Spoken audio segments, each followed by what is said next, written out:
Hello guys, आज मैं आपको फिर एक अच्छी सी जानकारी देने के लिए आई हूँ, जिसमें हम आपको कुछ अच्छा से नए नए शब्द सिखाएंगे। जैसे आप लोगों ने पढ़ा होगा थकान, ठीक है। आप ज़्यादा थकान के लिए क्या वर्ड यूज़ करते होंगे? ज़्यादातर नॉर्मल ये कि सब लोग ये यूज़ करते हैं टायर्ड। जैसे कहते हैं मैं बहुत थक गया, तो कहते हैं I am so tired, I am so tired. But tired के अलावा भी कुछ वर्ड ऐसे हैं जो हम थकान के लिए यूज़ कर सकते हैं। तो वो कौन कौन से वर्ड हैं, आज हम उनको जानेंगे, ठीक है।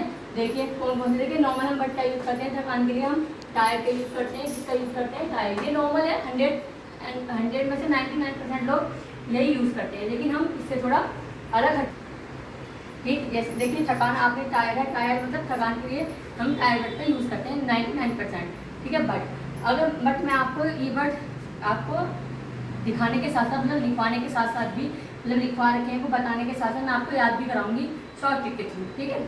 अब देखिए, आइए कैसे याद करते हैं वो हम देखते हैं, ठीक है। देखिए पहला है ये वर्ड जेडेड। जेडेड माने क्या होता है? देखिए अब इसको याद करने की कैसे याद करेंगे? जेडेड, जैसे आप जानते हैं कोई, जैसे हम नॉर्मल बड़े इंसान हैं, तो बड़ा इंसान कोई बोलेगा जरा ए से जेड तक की ABCD सुनाओ, तो बड़ा इंसान तो फर्स्ट में, लेकिन बच्चा थक जाता है ए से जेड तक जाने में, तो ऐसे याद होगी जेडेड, मतलब बच्चा जेड तक जाने में थक जाता है। तो आप आई होप आपको वर्ड ऐसे याद रहेगा, जेडेड। अब है सेकंड वर्ड आपका वेरी। क्या है? वेरी। वेरी का मतलब होता है पहनना। अगर वेरी को नॉर्मल बाय हटा दे तो वियरिंग पहनना हो जाता है। अब आपने देखा होगा एक भी दुल्हन होती है, या जैसे सपोज कोई मेकअप आर्टिस्ट वगैरह किसी के लिए कुछ करते हैं, कोई कॉस्ट्यूम डिजाइन करते हैं, तो उसको भारी भरकम, तो उसको वियर मतलब उसको पहना दिया जाता है भर भर की ज्वेलरी, तो वो बहुत भारी हो जाता है, मतलब बहुत भारी वियर कर लेती है। जब इंसान कोई भारी चीज़ वियर करके जाहिर सी बात है वो थक जाएगा। तो आई होप आपको वर्ड ऐसे याद आएगा, वेरी, ठीक है। मतलब दुल्हन ने भारी कॉस्ट्यूम वियर कर ली, मतलब वो थक गई, ठीक है। अब ये तीसरा वर्ड है आपका फटीक, ठीक। फटीक याद करने का तरीका, जैसे आप जानते हो जो मोटे मोटे लोग फैटी, मतलब जो फैटी लोग होते हैं वो भागते हैं, मतलब फैटी लोग जल्दी थक जाते हैं, तो ठीक है। अब इससे रिलेट करके आपको याद रहेगा कि मोटे लोग जो हैं वो जल्दी थक जाते हैं, तो उससे रिलेट करके हम क्या कर सकते हैं? फैटी वर्ड, ठीक है। आई होप आपको ये वर्ड याद रहेगा। फिर है एनर्वेटेड। एनर्वेटेड का मतलब इंसान ने अपनी एनर्जी को खा लिया। आप ऐसे करके दिमाग में डाल लीजिए, जैसे एनर ईट, मतलब एनर्जी को ईट कर लिया, मतलब अगर जिस इंसान की एनर्जी को कोई खा जाए, या इंसान अपनी एनर्जी वेस्ट हो जाए, तो जाहिर सी बात तो थक जाएगा।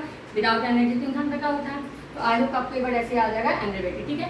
एक बार हम इसको दोबारा से रिकॉल कर लें ताकि आपको और अच्छे से याद हो जाए, ठीक है। मैंने बताया था थकान के लिए हम नॉर्मल वर्ड यूज़ करते हैं टायर, बट इसके अलग भी हमने कुछ वर्ड यूज़ किए थे, इसमें आपको दोबारा बताना चाहूँगी। पहला था जेडी। जेडी याद करने का तरीका क्या होता है? बच्चा ए से जेड तक बोलते बोलते थक जाता है, छोटा बच्चा, ठीक, लेकिन हम लोग ऐसे बोल जाते हैं, तो जेडेड आपको ऐसे याद रहेगा। एंड देन सेकंड वर्ड था हमारा वेरी। वेरी मतलब बैरी मतलब भी थकान होता है, बैरी मतलब, लेकिन किसी को भारी भरकम कोई चीज़ पहनी, या किसी के ऊपर कोई भारी वजन पहना दिया जाए, उसको रख दिया जाए, तो आदमी बहुत जल्दी से थक जाता है, ठीक है। तो वहाँ पर वेरी वर्ड मतलब वेरी जैसे हम याद कर सकते हैं। फिर है फटे, मतलब मोटे लोग जल्दी भाग के थक जाते हैं, या मोटे लोग काम करते हुए जल्दी थक जाते हैं, तो फटीक। फटीक हमें ऐसे याद आएगा। और फोर्थ वर्ड था हमारा एनर्वेटेड, मतलब हमने अपनी एनर्जी को इनटेक कर लिया, मतलब एनर्जी को हमने खा लिया, तो हमारा क्या हो गया? एनर्वेटेड। आई होप आपको आज की जानकारी अच्छी लगी होगी जानकारी, और आपको थकान के कुछ नए शब्द याद भी हुए होंगे मेरे बताते बताते, और आपने कुछ नया सीखा भी होगा। आज के लिए इतना ही। Thank you for watching me, thanks for.